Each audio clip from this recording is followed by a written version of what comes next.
Everyone, this is going to be my week 35 update, even though I'm already 36 weeks.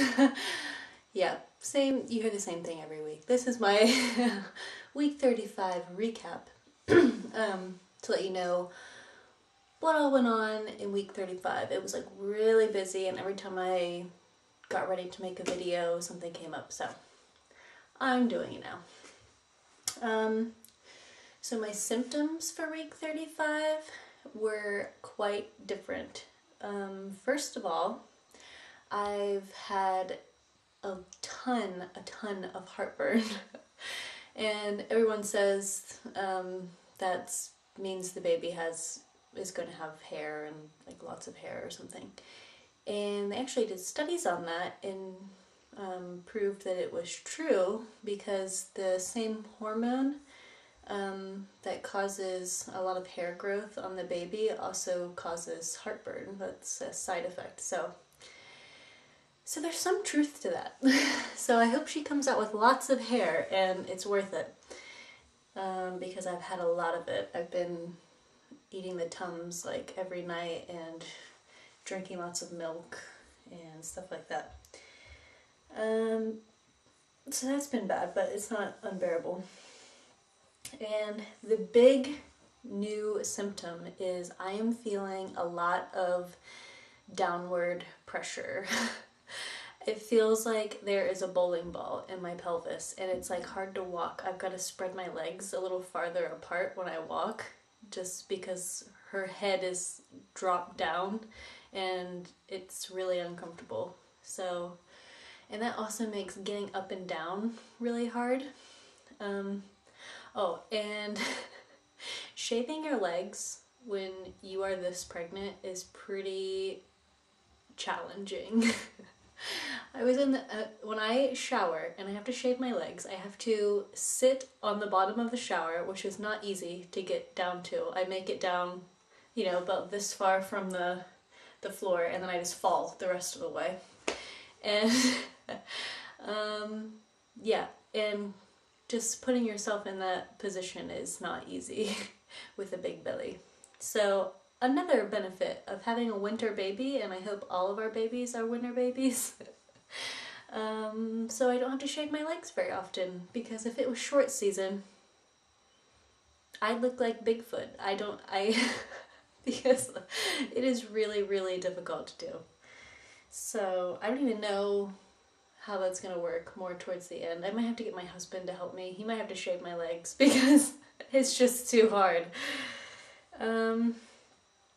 Yeah, so I started having that pressure after last Monday. I had a doctor's appointment. I think I talked about that in my last video, since my last video was late too.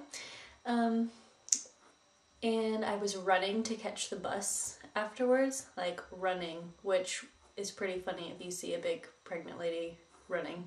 So I'm sure it was a sight. I was running, and then later that evening, I felt the pressure, like that little sprinting session made her drop down into my pelvis further or something. So then I was like, whoa.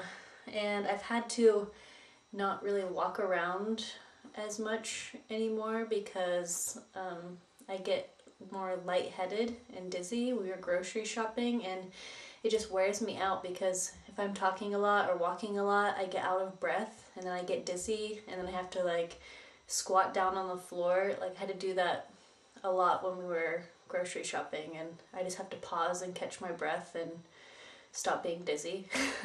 So that's interesting. Another thing, I forgot to mention this last week, but it started actually like week 34. She gets the hiccups so much. I feel so bad for her. She gets them like 4 or 5 times a day at least. And it starts early in the morning when I wake up, and she'll have them at night when I go to bed. Like, she'll just have them off and on throughout the day. And some of them are like pretty powerful.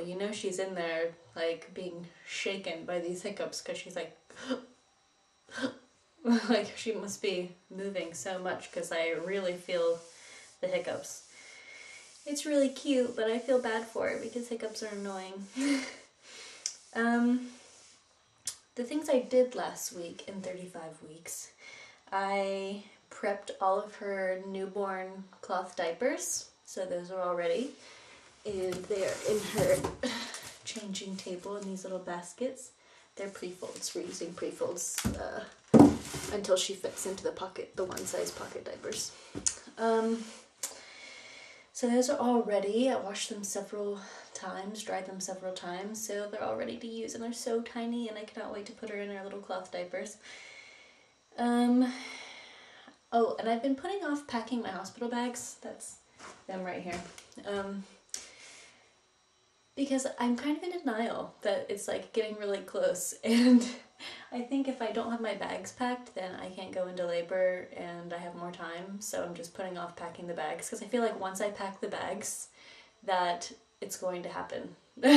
Or I'm just going to sit around waiting for it, which I don't want to do because that makes it feel like it's so much longer. So I'm putting that off. So I don't know when I'll be making a video of that and actually doing that. Also, my husband has started nesting. It came up last week that he wants to get a new wardrobe for our bedroom, like to hang clothes up in. And so we can put the one that's in there now into our storage closet and move the shelves around so he can organize the storage closet, because he really wants to organize the storage closet before the baby gets here. And so he's nesting. I've worn off on him and that was really funny.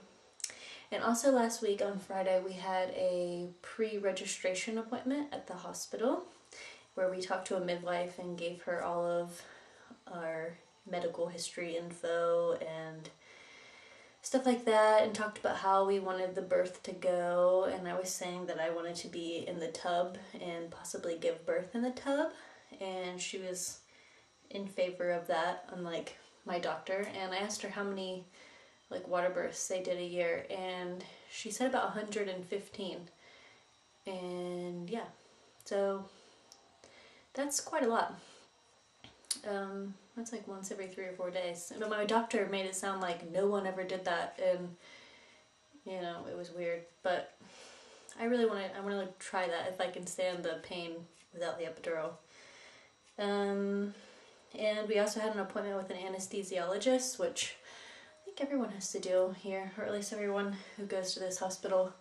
You just go to talk about the epidural, what they do, what other things, you know, what's all involved in that. And I asked him a ton of questions, and he was very nice. Yeah, so I'm not against getting an epidural if I need it.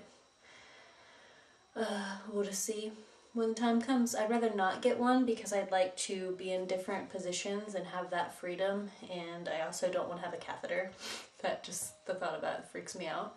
So I would like to do it without one, but if it gets too much, then I need to rest, and yeah, I'll get an epidural so I can rest and try to enjoy the experience. Okay, that's it for week 35. I'll now make my week 36 update.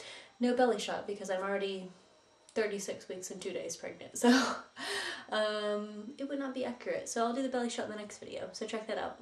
Alright, leave any questions, comments, or anything below. Thanks, bye.